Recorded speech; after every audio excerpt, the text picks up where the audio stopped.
What's up, Zombie Talk 123 here. Jorge Posada is in the news. No, he has not signed with the Phillies or the Rays or the Orioles or any other interested team in him. The problem was before this offseason, or during this offseason, he said that he would want to play in 2012 if he found the right situation. But in my mind, and I think in a lot of Yankees fans' mind, most of the time the right situation would be just to return to the Yankees. And in my opinion, I don't think he'd want to go to a team like the Orioles for a low dollar contract where he's just, not playing full time, kind of mentoring a guy like Matt Wieters, getting some playing time in DH, and, not putting up great numbers or really helping out his career. I think the best way for him is if he's going to go out, he's going to go out on top. He's played 17 years with the Yankees.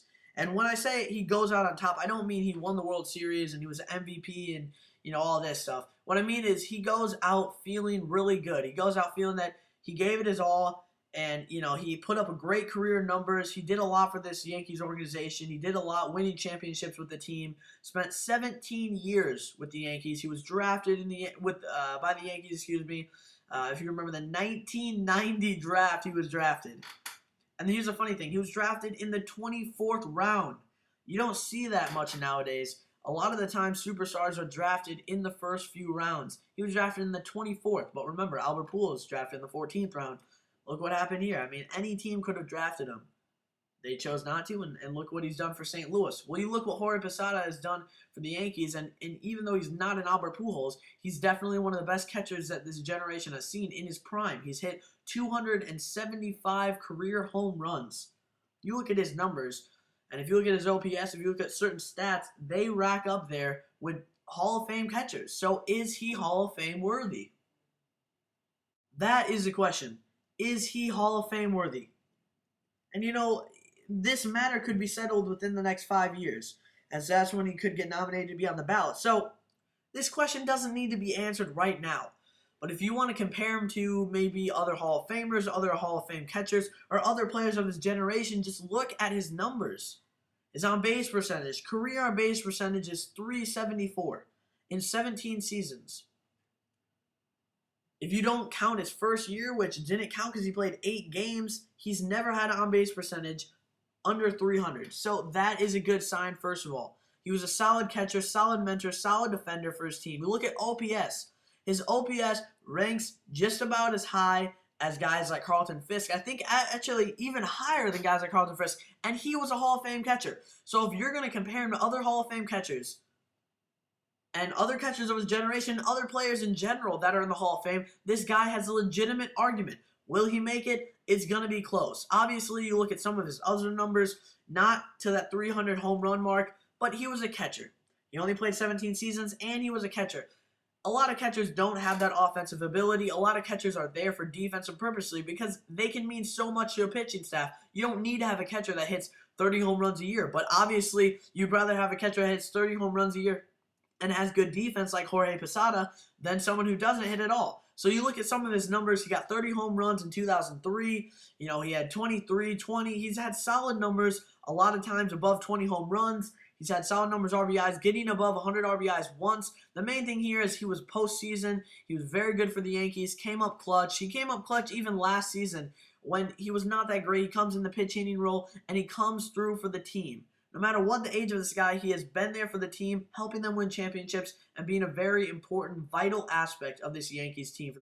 So Hall of Fame worthy or not, this guy was a very important aspect to this team.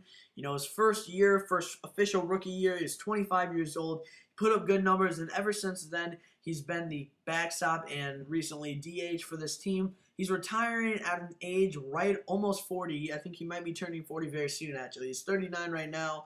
And I think he'll be turning 40 soon.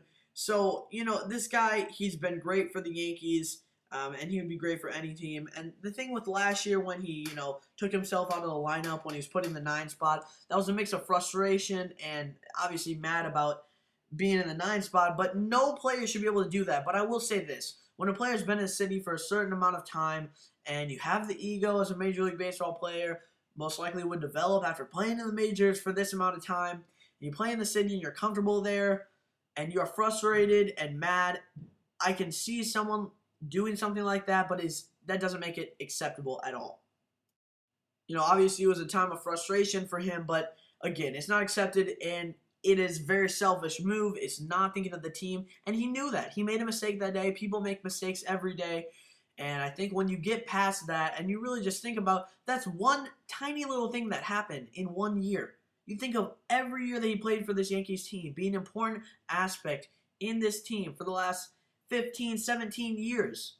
He's been grown up through this organization, and I can't imagine him playing anywhere else. I guess you could see it. Maybe if you think of him being selfish or something, you can imagine him in an Orioles uniform or something. But really, why would you want to end your career, no offense to Baltimore, but in Baltimore hitting, a few home runs, not playing as many games, maybe getting $1 million a year, or end your career after getting $10 million, finishing up a 4-year contract with the Yankees, having a great career, leading them to world champions. You had a great career, so end it here, and I think that's fine. He will announce retirement within the next 2 weeks. I wish him the best. Hopefully he can enjoy his retirement and have fun. That's the most important thing. He gets to enjoy watching the Yankees, enjoy the game of baseball, and I think he'll probably get back into the game of baseball at some point. Maybe not as a player, obviously, but something around baseball, because it's really hard for major league players to totally get out of baseball, but we'll see what happens. Again, thanks for watching. Have a good retirement, Jorge Posada. Thanks for watching. Let me talk 1, 2, 3.